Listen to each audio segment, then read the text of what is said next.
The talk that I'm going to give is Magic of the Mind-Body Interface. Basically, we are going to see here how the magic takes place in this interface.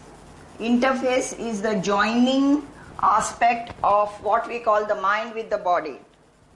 Let me first introduce myself to you. I am Dr. Neeta Pai. Basically, I graduated as a physiotherapist about 34 years ago. Given my profession of looking and rehabilitating functionally people in various zones of dysfunction, I realized that the physical component which I was rehabilitating wasn't a complete aspect for treating the person as a whole. I wasn't getting the results that I had desired for the person. As a result, my journey onwards involved learning various aspects where I could integrate the mind with the body.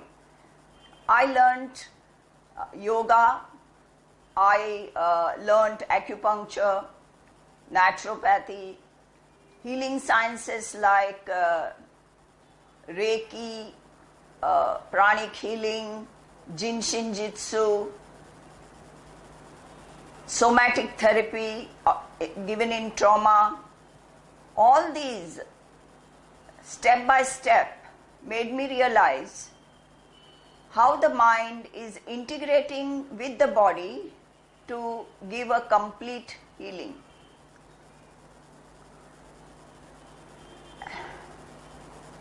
Here I am trying to cut down on the medical lingo and trying to make it more easy for everyone to understand. First, there are two parts which I would like to mention. Usually when medical science speaks, these are mixed together. You know, like the brain is called the mind and the mind is called the brain. Here I just, for simplicity's sake, because I have made the topic mind-body, I would say mind, I would call as an information system which gets information. It's like the software. And the brain, I would call the hardware, and it belongs to the body. Now, I have drawn here a diagram where there is a central processing part and there are two components to it. Now, there is an information which comes to the central processing part, and the information that comes, when you say information, as I told you, it would be a component, a part of the mind, and the physical counterpart is the sensory organs. They are the ones which carry the information via electrical impulses, nerves, to the central processing part. Again, the central processing part could be the software or the mind. Here you have the physical counterpart, the brain. Once the information that comes in is analyzed and decided as to what action should take place, that is an efferent info. This is called the efferent info which comes in, and an efferent outgoing info. Again, the info is the mind, and the outgoing info is by various cranial and spinal nerves. So you have these electrical impulses which are going out, and also the information is going via various chemical transmitters. Now, what are they acting on in the physical body is various systems.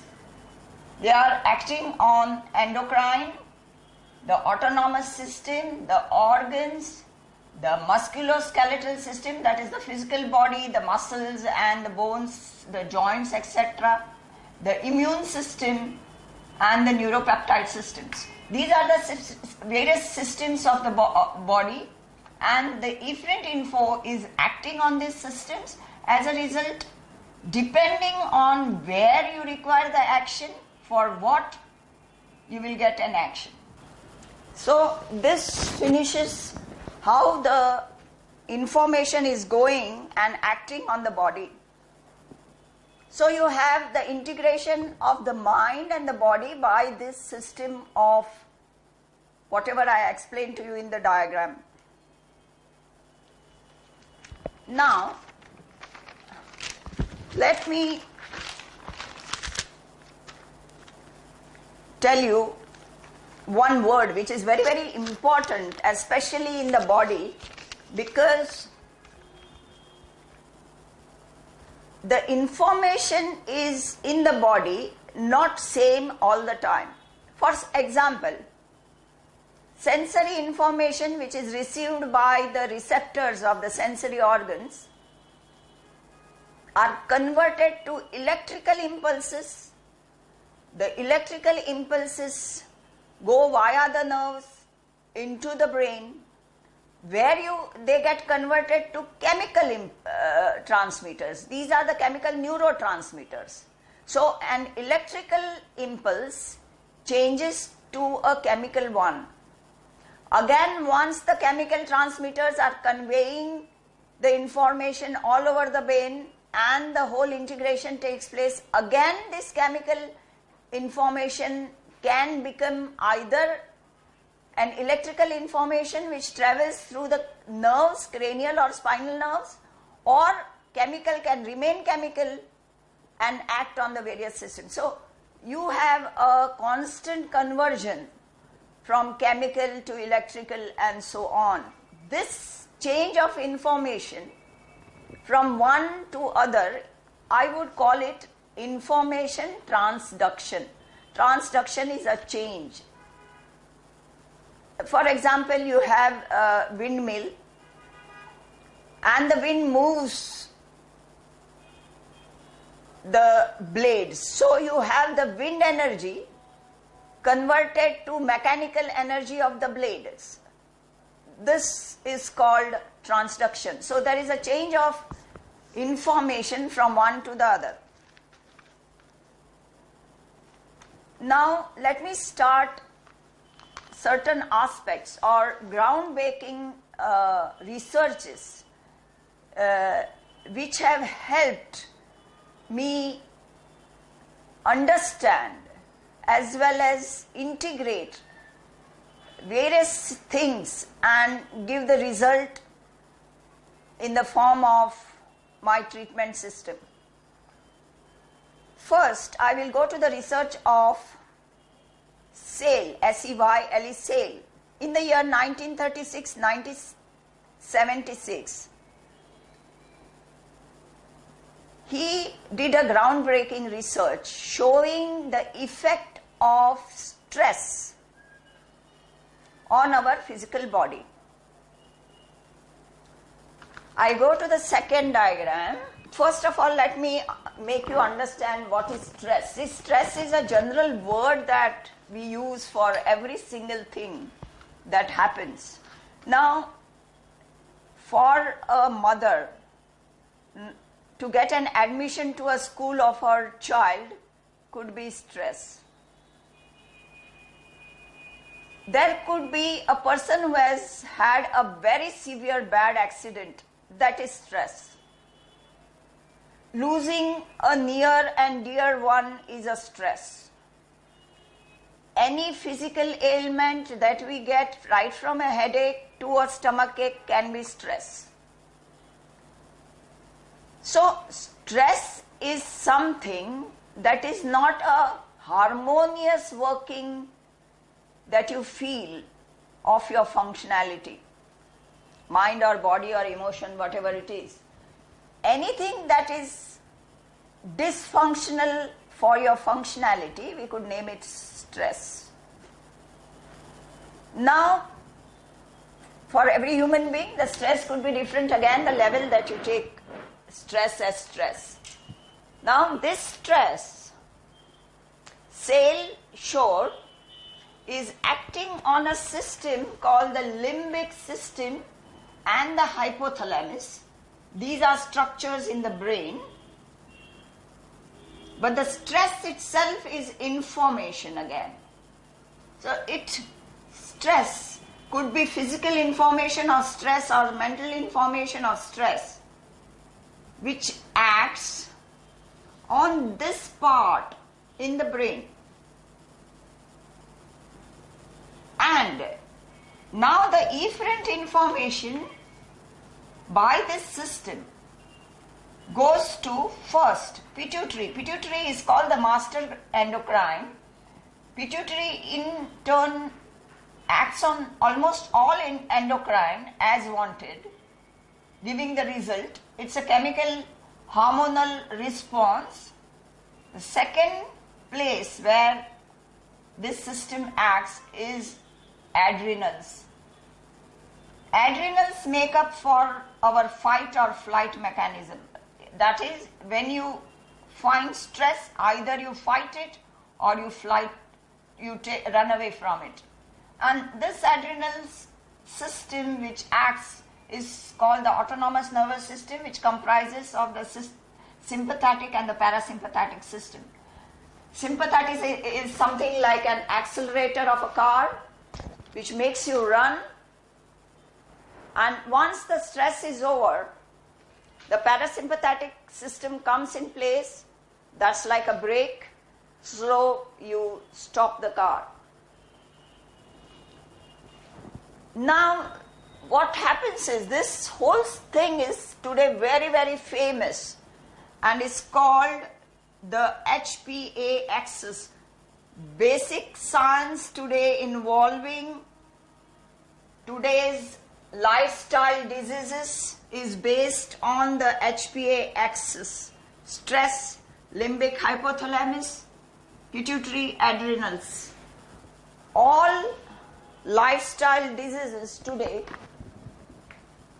involves this system. You have high blood pressure, you have high blood sugar,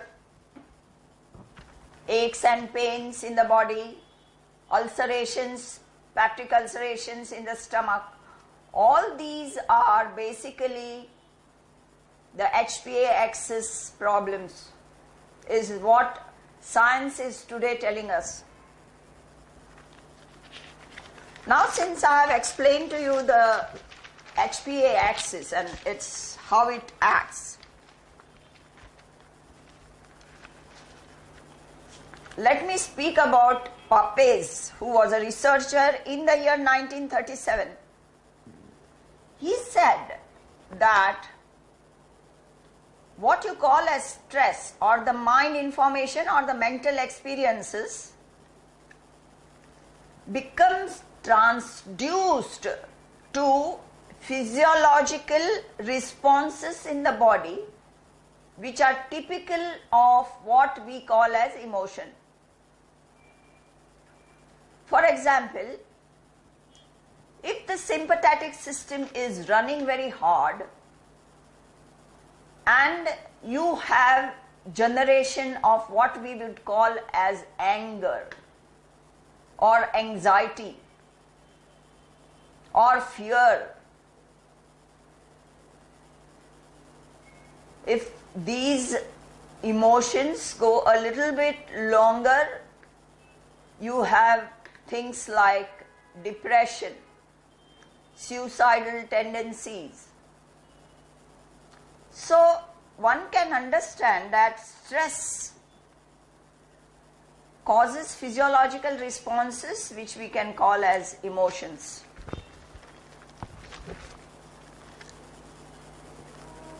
So stress gives you two things. One is body symptoms. The second thing is an experience in the body, what we have named it as various different types of emotions. Now let me speak about few aspects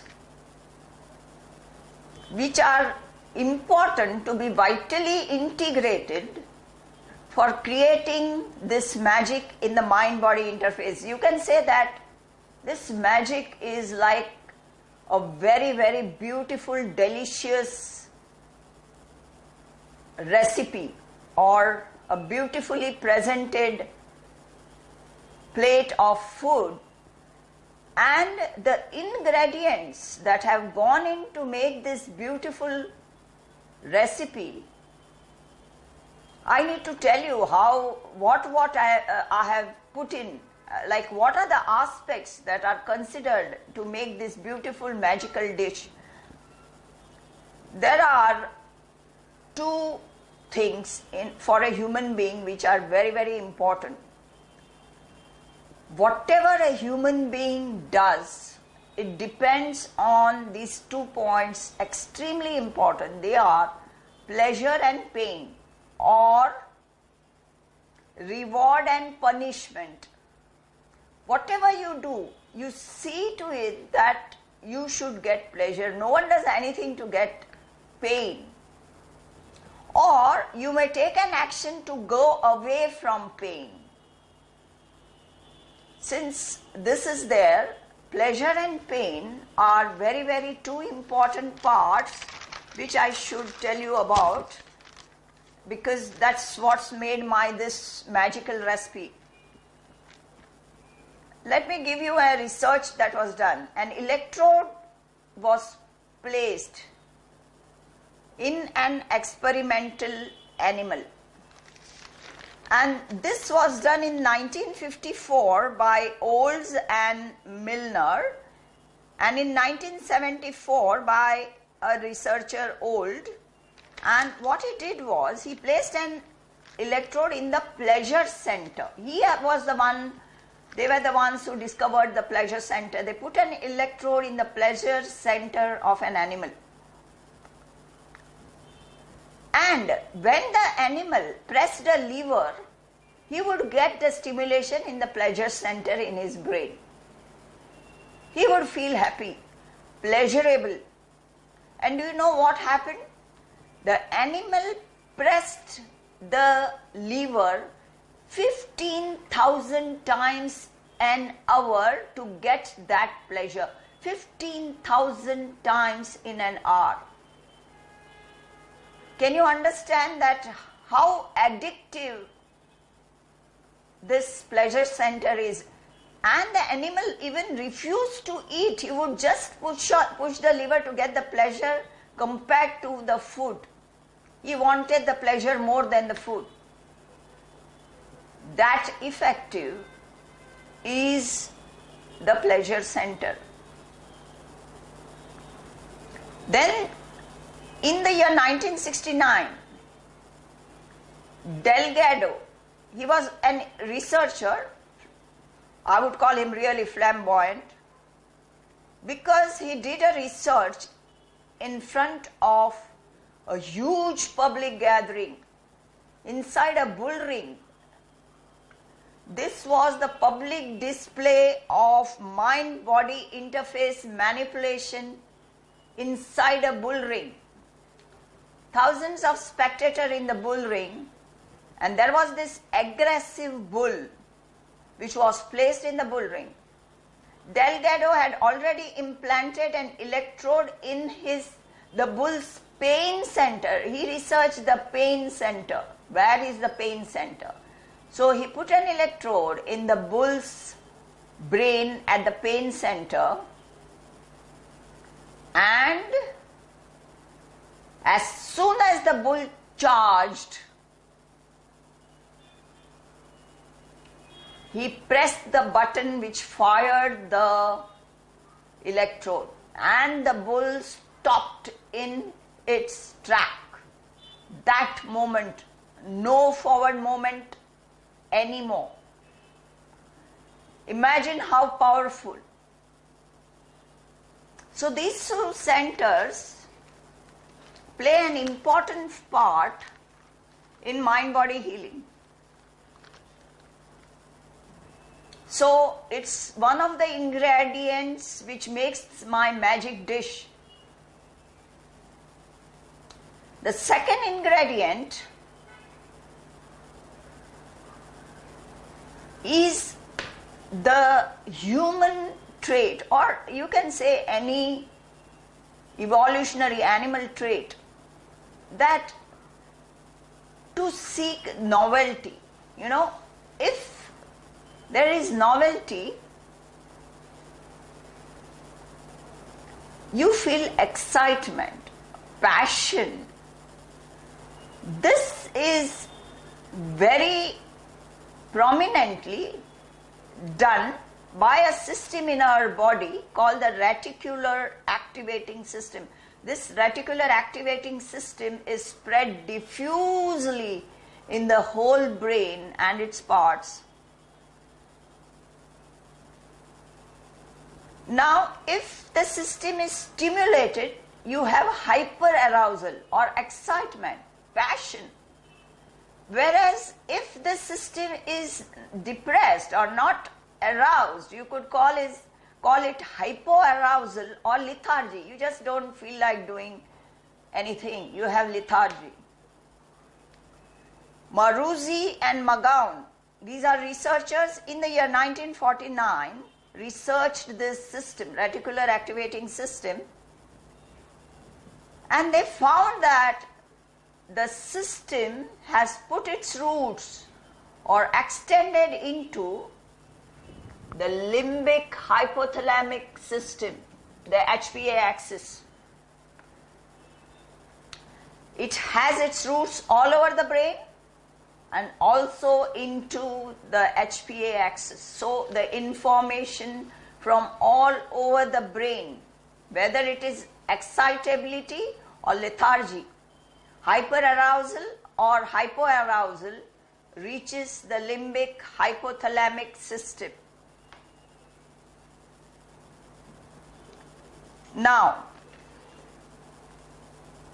what does this system do actually? It receives informations, as I told you, the afferent information from various parts of the body, but it acts like a filter. It filters only novel information, new exciting information into the brain. So what it does, it causes a heightened psychobiological state, what in our terms we'll call as passion. Passion for doing things, passion about thinking about an action plan. So passion is a very important ingredient in this my dish of magic. Let me now consider again, I've already told you about stress, trauma.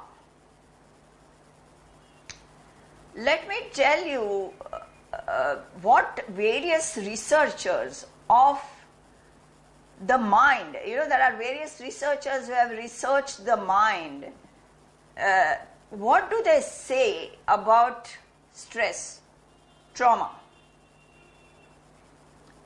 1889 to 1907, researcher Janet says, mind-body dissociation takes place with stress. Now, let me make you understand what is this mind-body dissociation.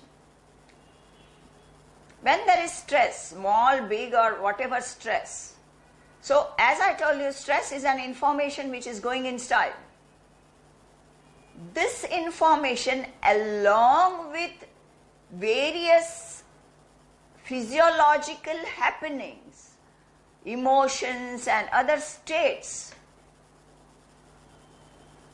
are making one unit, separating from other functions of the mind. As a module, it separates, dissociates, so that whether the stress is small or big, the physical functions of the body and the mind as to functionality continue.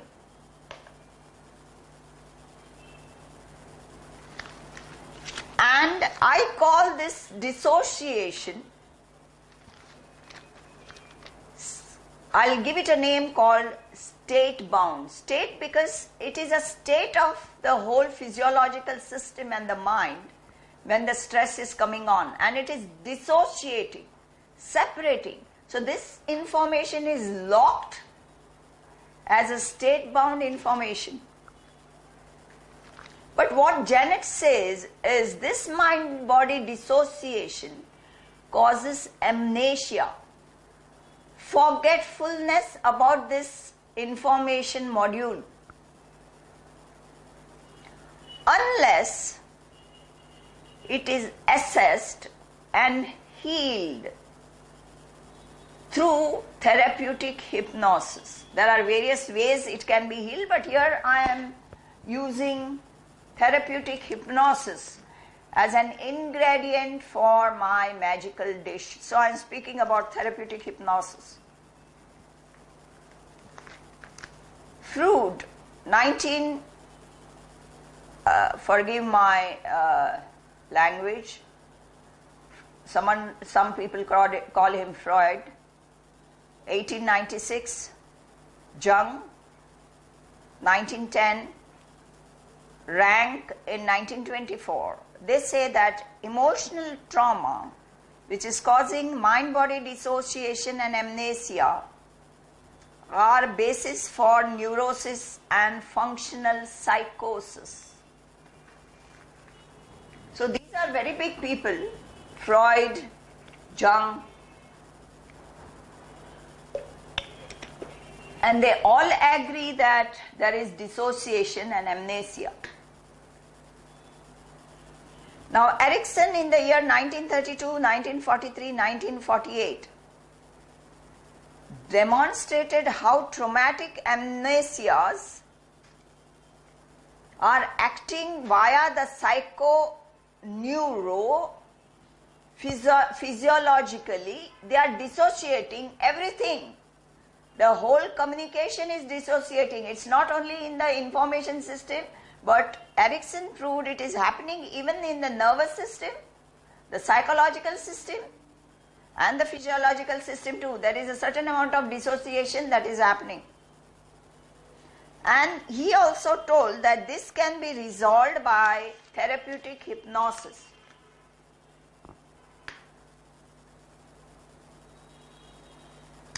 Let me show you a small example of this dissociation and what happens. Some researchers had 48 subjects memorize nonsense syllables when they were extremely drunk. When these volunteers became sober, they had difficulty recalling what they had learned. But they recalled it very well again when they became absolutely drunk again, which shows the state of drunkenness. See, it's a drinking is, again, you can call a small amount of chemical trauma, changing the physiological system. This is causing a change in the information system, the learning. The learning is lost. So the information is locked along with the drunkenness, a state of change in physiology. So what I mean here is, when trauma occurs, various changes are happening everywhere, physiologically, neurologically, psychologically.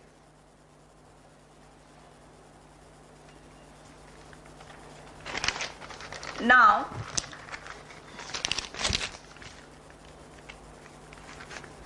there's a very interesting thing that I need to tell you, that this small traumatic state-bound information systems which are locked, like modules, small modules locked, layers of these locked modules are what we call as the subconscious.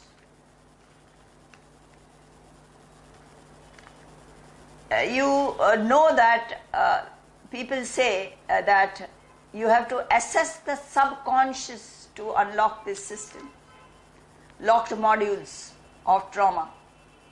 And this subconscious does not give its information when we are consciously functioning.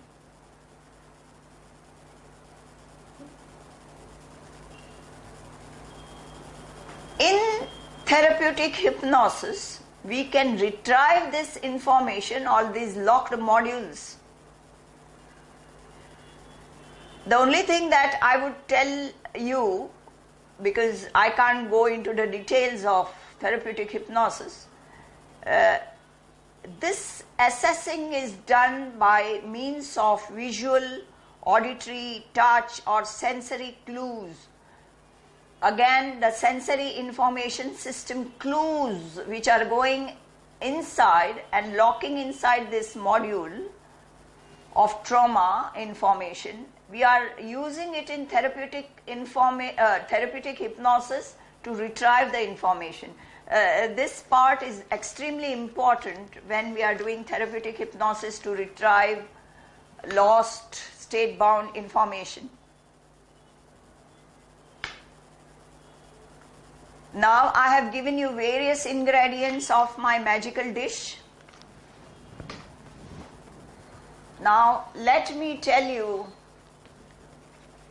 I'll give you one example or my magic that happened in the year 1984.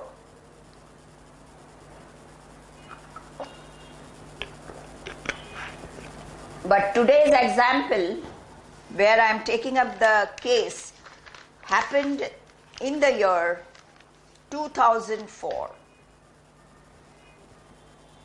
Let me, before I give my example, tell you some small things about neuroanatomy. It's very important to know neuroanatomy, but I'll make it simple for you to understand.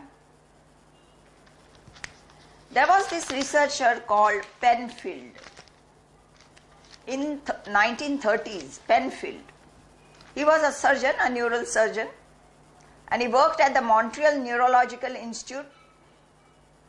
He pioneered an operation. This lady patient had epileptic fits, and Penfield wanted to know from which area of the brain this epileptic fit, which he could not treat, was happening at. So the patient was conscious through the operation. She was conscious, and Penfield opened her skull and stimulated various areas, and he found the areas as to relating to which part of the body. Like where he stimulated, she would say, I'm feeling a sensation in my thumb or index finger or my leg, my thigh, my abdomen. So he plotted the sensory system in the brain, and then he stimulated various areas, and she said her thumb would move up, or maybe her leg would move at the knee, or her eyelid would flutter, so he plotted the action or the motor areas. Action areas are technically called the motor areas. So you have, I'll show you the areas where the sensory information and the motor information areas are there in the brain. They are basically like this, here. And it was Penfield who discovered these areas, and this was called the Penfield homunculi, mapping of the sensory and the motor areas of the brain. Sensory is ingoing information, motor is outgoing information. Now, however, these areas which are here are unrefined movements. Like a child doing the movement. They are unrefined, primitive. You know how a child will try and pull something or try to walk? They are primitive movements. So these areas basically give you primitive movements. In front of this area, or what we call as this area is called the frontal cortex. And when Penfield stimulated this area, which is called the premotor cortex, he found whole action plans being executed, as though the lady would move the hand as to putting food in her mouth. So it's a complete map of an action that's happening. It's called the premotor cortex.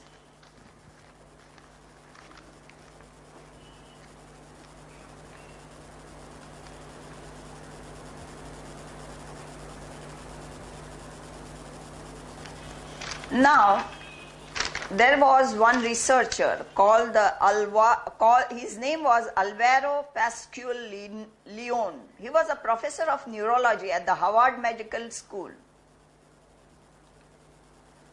What he did was, he found that any thought, any new thought, or any new action or thing that you do, which means you are doing something new, which means you are learning to do something new, a new area of the brain gets integrated with older primitive areas. And when this new learning, whether it's a thought or an action, when it is done repetitively, the new area reinforces itself into the primitive area by sending diffuse connections. So you have one primitive area and you have new areas of learnt maps. This he termed as brain plasticity. Now, why is it important is, supposing you lose one area of the brain due to trauma or any other thing, other areas of the brain can learn that thing and reintegrate it. We call this the brain plasticity. Very important word in my magical dish.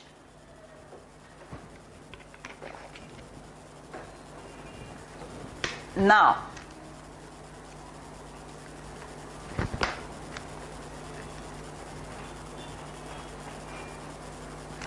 the only important thing for brain plasticity is doing it repetitively. If it is not repeated, the integration never takes place. Never ever.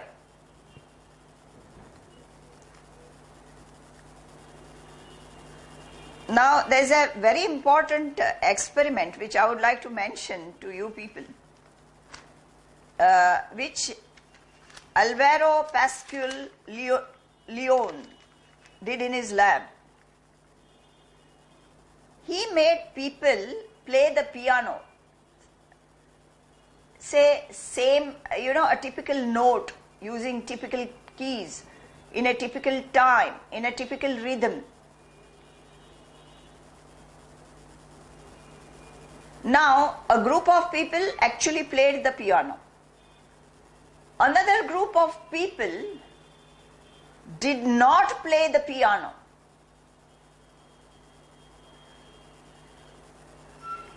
What they did was, they just visualized exactly the same way, the same keys, the same rhythm, the same timing, but they did it visually. They did it as though in their mind, as though they are playing the piano in their mind. In scientific language, this is called motor imagery, or we also call it visualization.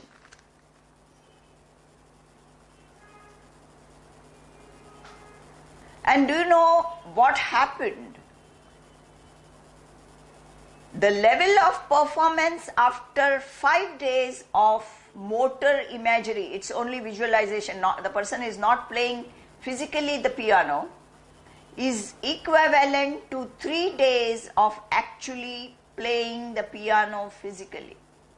The expertise gained is same. 5 days of motor imagery is equivalent to 3 days of actually playing the piano. Today, cutting edge technology is using this aspect for people who go in to play Olympics, that is in sports. It's also used in corporates for getting excellence in various aspects of functionality. Now I speak about another researcher. He's a neuroscientist. His name is Rick Grush. University of California at San Diego. He has given this name to motor imagery. He calls it FAUX, F-A-U-X, FAUX proprioception, that is false sensory information. Because the person is not actually doing physical movements, the movements are done in the mind, only imagining. No signals are received from the muscles, joints or anything. Now, what research he does has very important consequences for human evaluation as to why was human evolution allowing this motor imagery. Why has it made it necessary? Let me give you an example. Supposing you have a very playful, very jumpy kitten with you,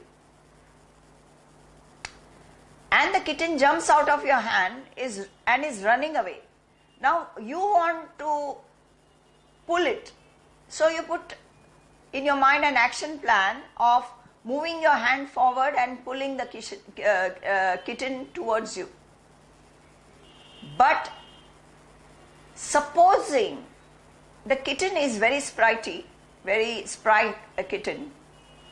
Now when you put this action plan and it has to go, the stimulus has to go towards your hand, this takes 1/10 of a second. 1/10 of a second for the execution. But in that 1/10 of a second, maybe the kitten is fast enough to move out. As a result, your hand will just go through thin air, even you won't get hold of the kitten. So what the mind does is, it predicts that the kitten is going to move forward by looking at the actions of the kitten, the movements of the kitten. So the mind is predicting that the kitten will move forward and the hand goes forward and catches the kitten. This is done by prediction of the mind. And it's important, this area is important because of this, because the mind is predicting all the time. It's not actually doing the action as per to the need of the action. See, you're crossing the road. What you're basically seeing is how the car is moving, at what speed it's moving, and you need to cross the road before the car comes. So there's a area of prediction that you do, that if I cross now, the car is not going to hit me, and you cross. It's prediction. So, given all this information that I've given you as to how various parts of the body, brain, are being used to execute all this. I've also given you various ingredients that I've used to make my magical dish. Let me speak about this patient. Let me call him Mr. X. I'm speaking about year August 2004, Mumbai in India. This patient had severe brain hemorrhage and was admitted to a very affluent hospital of Bombay, Mumbai. And because of the bleed, he was unconscious on admission. The bleed was stopped in the hospital by the protocols, and because he was unconscious, he was admitted to the ICU. In the ICU, he was there for about 15-20 days. By the time he recovered his consciousness, he was shifted to the wards. About 1.5 months of intensive physiotherapy, the patient, and speech therapy was given because the patient had lost all motor or movement functions of his body. The involvement of speech spot in the brain, the Broca spot, he had no speech.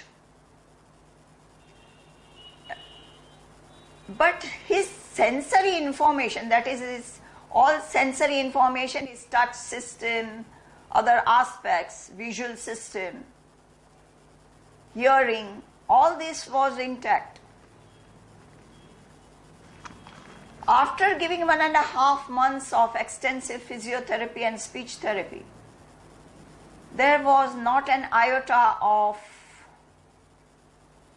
betterment, and the hospital discharged him and told the family to rehabilitate him in bed.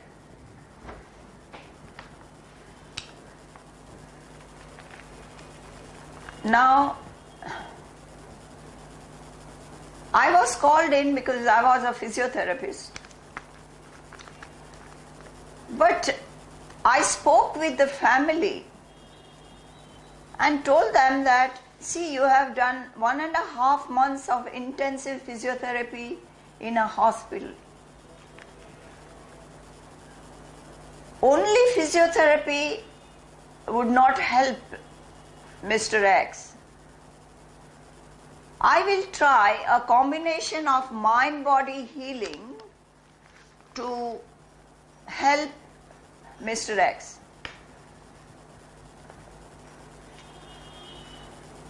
So they gave me permission, and we decided to go ahead and try for a week. I told his wife, he had his wife only, his 2 sons were abroad. His wife, I told that I would do 3 sessions of this mind-body healing and continuous 6 days of physiotherapy, rehabilitation.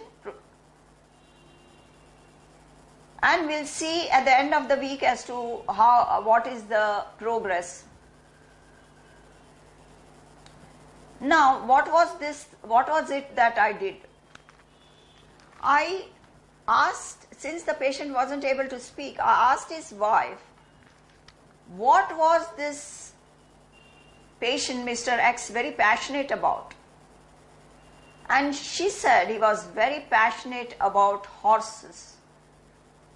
He loved to go to the race course and pet the horses, to speak with the horses and ride them. So I sat with her and put together a script. The script involved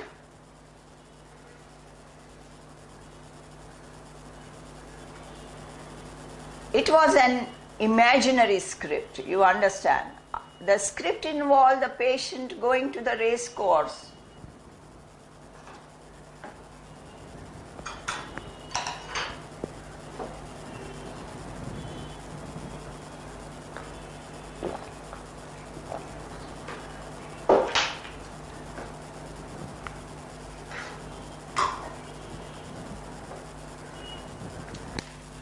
Patient going to the race course, patting the horses, enjoying speaking with them, then riding one of the horses. I made the script so lively, and the script was made in present tense. Present tense in the sense like as though the patient is actually doing the whole action, using all his four limbs, his speech, enjoying the whole process as though it's happening now. Then I took this script to Mr. X. I read it out to him.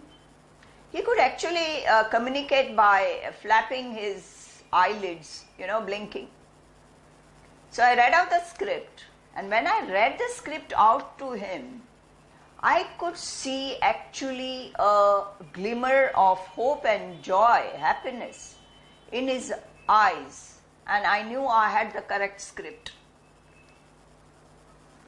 I got him down into hypnotic condition, deep hypnosis, using therapeutic hypnosis. And then I read out the script to him. I told him he is now driving to the race course, sitting in his car, he is driving to the race course.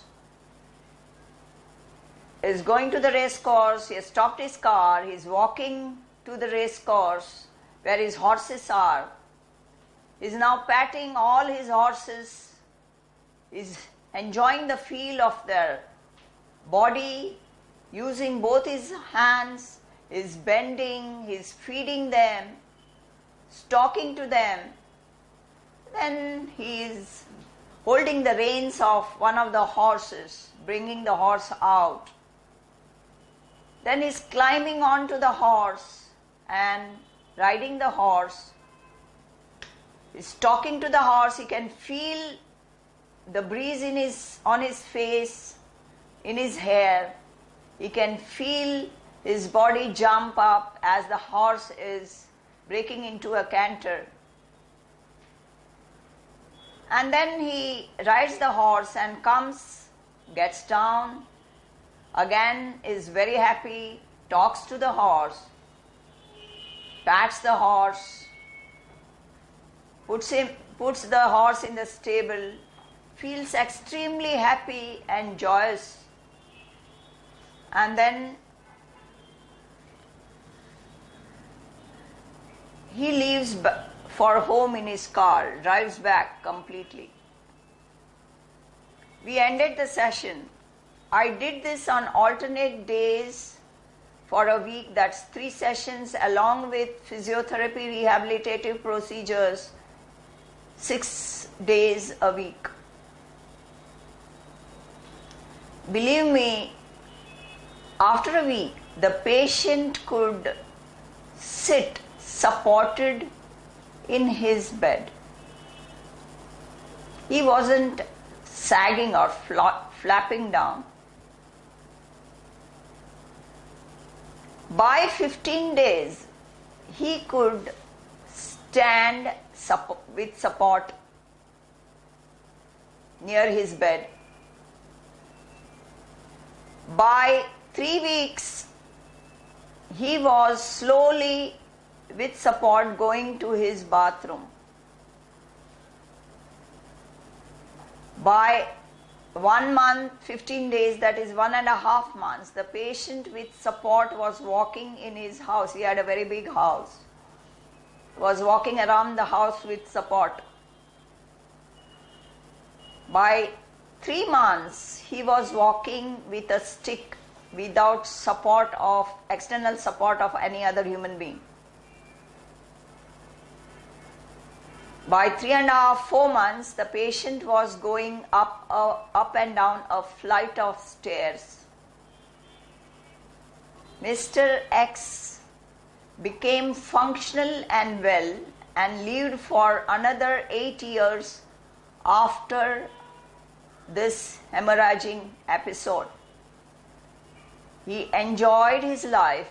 He brought in 2 pets, small tortoises, whom he would feed and talk to and enjoy his life with. He became functional.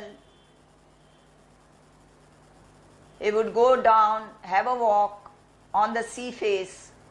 He lived near the sea face. So he would go down and have a walk near the sea face and lived for 8 years after this episode, completely functional. Now could you see this magic?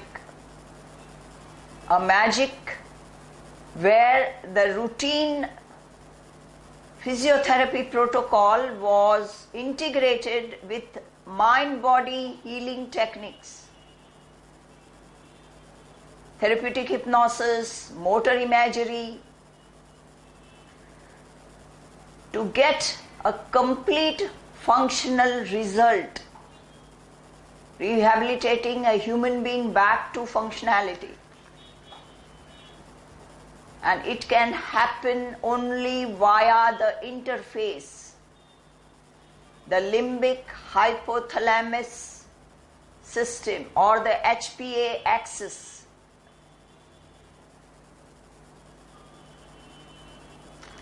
I hope my lecture was enjoyable. Forgive me for my pronunciations if they are wrong in any way.